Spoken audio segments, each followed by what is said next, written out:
Exciting news is coming out of the NFL world. Matthew Stafford could be one step closer to becoming the next quarterback for the Las Vegas Raiders.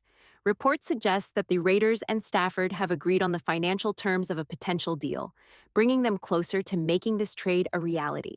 Now, all eyes are on the Los Angeles Rams, who must decide whether to accept the trade compensation and finalize the move. This development was first reported by Vincent Bonsignore, a trusted Raiders insider. He revealed that while no official deal is in place yet, both Stafford and the Raiders have found common ground on the contract details. The ball is now in the Rams' court.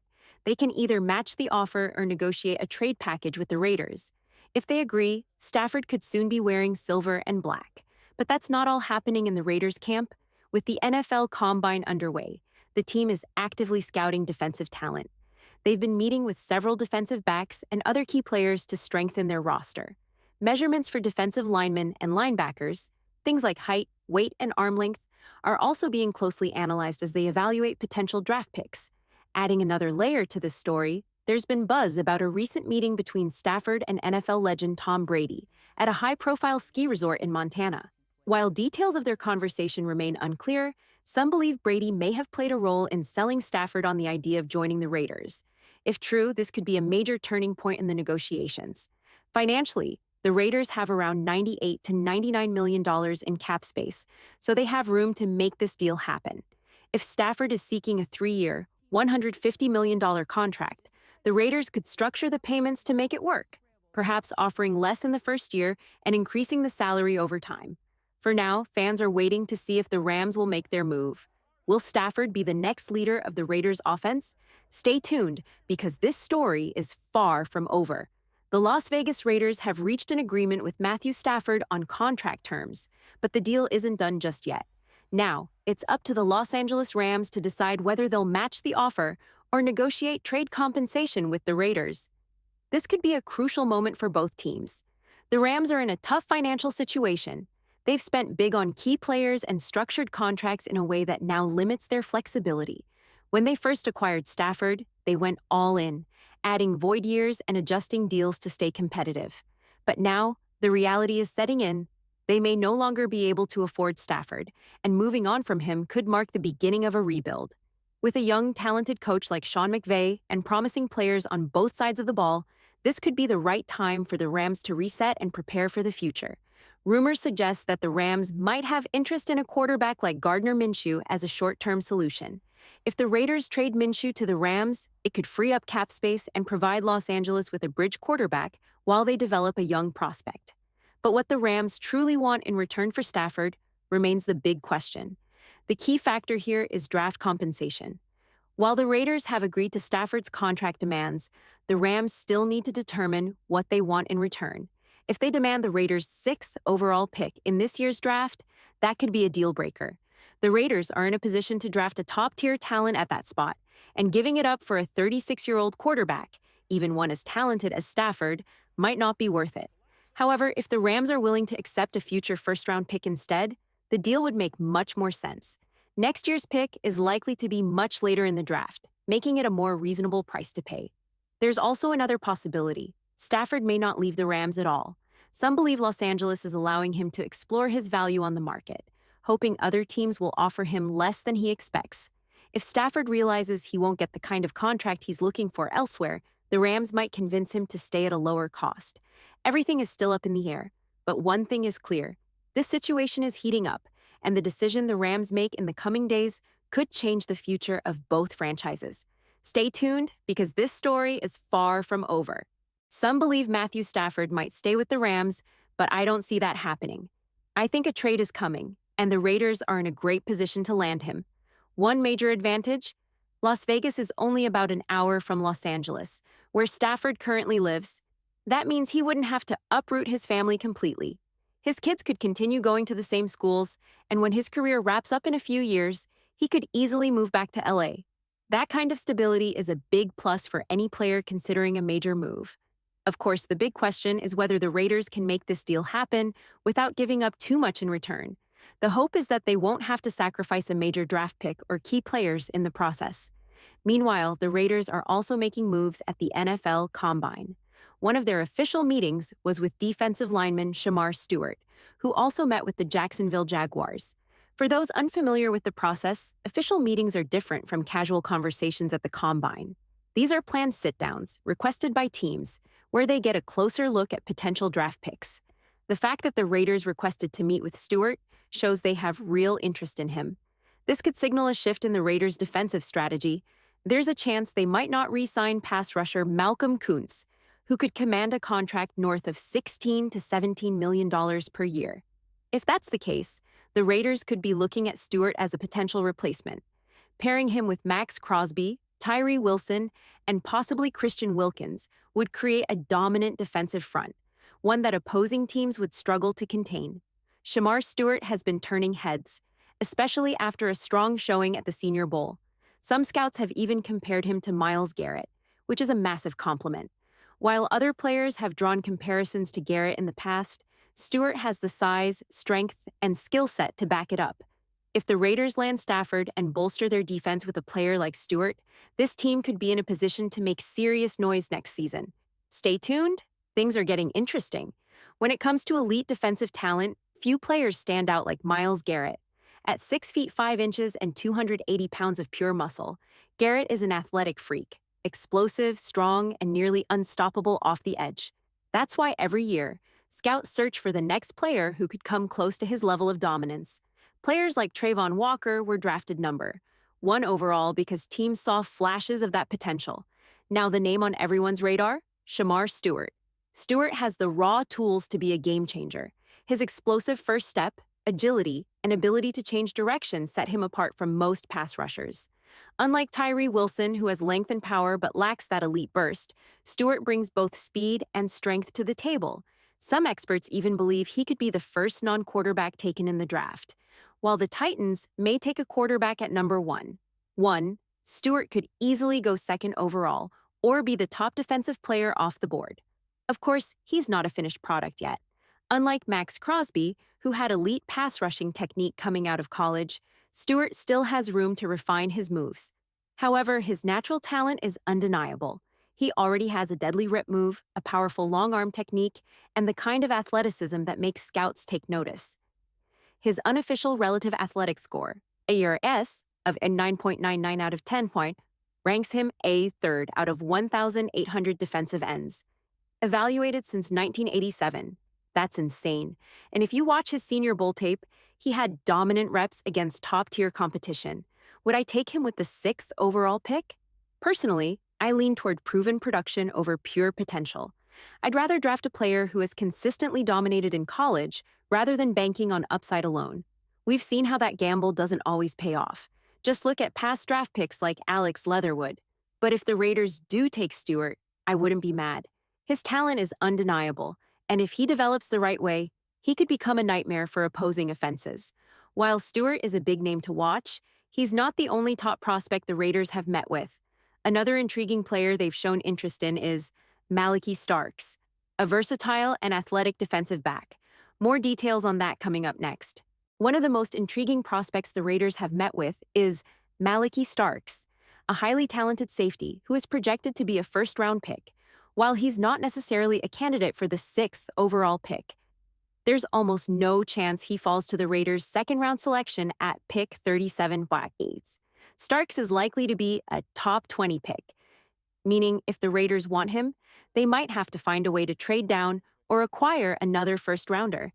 During his meeting with the Raiders, Starks spoke highly of the team's coaching staff and mentioned his experiences practicing against Brock Bowers, one of the top offensive prospects in the draft. He also credited former Georgia teammate Chris Smith as a mentor, reinforcing the idea that Georgia defenders are not only physically gifted, but also have elite football intelligence. This aligns with Raiders scout JohnSpytek's past comments about Georgia players. They process the game at a high level, making them more prepared for the NFL. Given the success of Georgia defenders in recent drafts, it wouldn't be surprising if Starks became a Raider. While Starks is a phenomenal player, positional value matters. Would it be wise to take a safety at number 0? Even if Starks projects as an all-pro safety, the value of the position is lower than that of a defensive tackle, pass rusher, or wide receiver. For example, if the choice were between an elite safety and a player like Travis Hunter, CBWR, or Abdul Carter, EDGE, the smarter long-term move would likely be to take one of the latter options. Impact edge rushers and shutdown corners are simply more valuable in today's NFL. That said, the Raiders also met with Will Johnson, another elite defensive back who could be worth considering at number 6. The team clearly sees the need to upgrade its secondary, but balancing defensive needs with offensive improvements will be crucial. As the draft process unfolds, the scouting combine results are starting to come in. Defensive linemen have been measured for height, weight, wingspan, and 40-yard dash times, and there have been some surprises, both positive and disappointing. In the coming days, these measurements will play a role in shaping draft boards and determining who the Raiders ultimately target. The front office has critical decisions to make, balancing positional value, team needs, and long-term upside. One of the most talked about prospects in this draft cycle is Mason Graham. But his scouting combine measurements have raised some concerns. The biggest red flag? Arm length. Graham's arm length: 32 inches. Comparison. Last year's Illinois DT, Johnny Newton. 32 3/4 inches saw his draft stock slip due to similar concerns. Weight discrepancy. Listed at 350+ pounds at Michigan, but weighed in at 296 pounds. A drastic difference. The short arms are noticeable on tape, so this measurement isn't a shock. However, the unexpected drop in weight is surprising and could impact his stock. Graham has strong run defense skills, but his pass rush ability is questionable, which limits his value at a premium pick like number 6. After reviewing his tape again, especially against Texas' offensive line, it's hard to see the flashes of dominance that some analysts claim. He's a solid player, but is he the best defensive tackle in the class? That's debatable. This year's DT class lacks elite talent compared to past drafts. If Jalen Carter or Quinnen Williams were in this class, they'd be the clear-cut top defensive tackles. Instead, we have several solid prospects, but no dominant one. Some of the top names in the DT class include Mason Graham, Michigan; Derek Harmon, Michigan State; Dion Walker, starring Kentucky; Walter Nolan, Texas A&M. Each of these players has strengths, but none separate themselves as a surefire top 10 pick. If Florida's Caleb Banks had declared, he may have been DT1 in this class, but he opted to return to school. Among DTs, one player who measured well is Derek Harmon.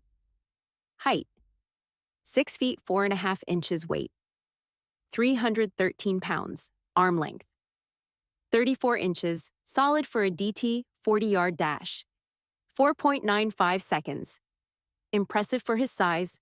Harmon's combination of size, length, and athleticism makes him a likely first-round pick. While he's not an elite pass rusher yet, his traits give him more upside than someone like Graham. The Raiders have options at defensive tackle, but is there a player worth taking at number 1? 6? Right now, the answer seems to be no. The class is filled with good but not great interior defensive linemen. If the Raiders want a DT, they may be better off trading down or targeting one later in the draft. The big question remains: does this draft class have a true difference maker on the defensive line? So far, that remains uncertain as we analyze the scouting combined measurements. Some notable defensive linemen stood out, both positively and negatively. Here's a look at some key prospects and how their height, weight, and other factors might impact their draft stock. Walter Nolan and Omar Norman Lott. Solid but size concerns. Walter Nolan, Texas A&M. 6 feet 3.5 inches, 296 pounds. Omar Norman Lott, Tennessee. 6 feet 1 3/4 inches, weight unlisted. What it means? Nolan has solid size for an interior defender, but Norman Lott's height may limit his upside. Some scouts believe his shorter frame prevents him from being a top-tier DT prospect, despite his strong tape. Height: 6 feet 7 3/8 inches. Weight: 331 pounds, down from 370 pounds in college. Arm length: 34 inches. What it means? Walker got cut weight. heading into the draft process, which could make him a more versatile fit wide for NFL teams. At Kentucky, he played in a three-man front, which often limits production, but dominated ease. When used in a more traditional four-man front or key takeaway. At the Senior Bowl, Walker overpowered. His competition showing real NFL potential. If he slides to round 2 or 3, he could be a steal. Several top edge defenders had their height and weight confirmed. Tyler Barron, Tennessee. 6'4" and 5/8", 258 pounds. Good size, strength checks out. Mike Green, James Madison. 6'3", 250 pounds. Concern, 8-inch hands. Landon Jackson, Arkansas. 6'6", 264 pounds. High motor, solid technique. What it means? The edge class is deep, with 15+ potential impact players. At the next level, Landon Jackson in particular has an impressive on-frame and work ethic, making him a mid-round sleeper. This draft class offers 7+ defensive tackles with starting potential, 15+ edge rushers with NFL-caliber skill sets, 20+ interior offensive linemen, projected to be solid pros, 15+ running backs, who could contribute immediately. Bottom line, while this draft lacks elite defensive line talent, at the top, it is loaded with quality depth. Smart teams will find value outside the top 10, particularly in rounds 2 to 4. The 2024 NFL Draft presents an ideal opportunity for the Las Vegas Raiders to address key positions, with 4 picks in the top 75. The team is in prime position to bolster their roster, with impact players at guard, running back, defensive end, and defensive tackle. History has shown that elite talent often falls outside the first round. A great example is Jackson Powers Johnson, who wasn't the first center or interior offensive lineman drafted last year, yet he has already proven to be the best offensive lineman from that class. The same scenario could play out this year. Will Campbell might be a top 10 pick, but someone like Anthony Belton, likely a second-rounder, could end up being the better player. Landon Jackson, Arkansas, could slip in the draft but might emerge as a top 3 edge rusher from this class. Mike Green and James Pierce Jr. have off-field concerns, but their raw talent is undeniable.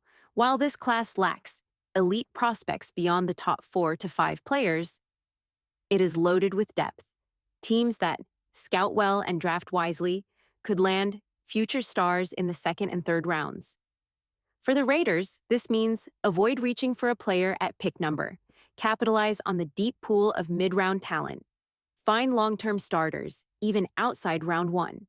The Raiders' past draft struggles under Mike Mayock, John Gruden, and Dave Ziegler have hurt the team's long-term success. Tom Telesco had a decent start with his first 2 picks, but now the responsibility falls on JohnSpytek to get this draft right now. If the Raiders execute their picks wisely, they can dramatically improve the roster and set themselves up for long-term successes.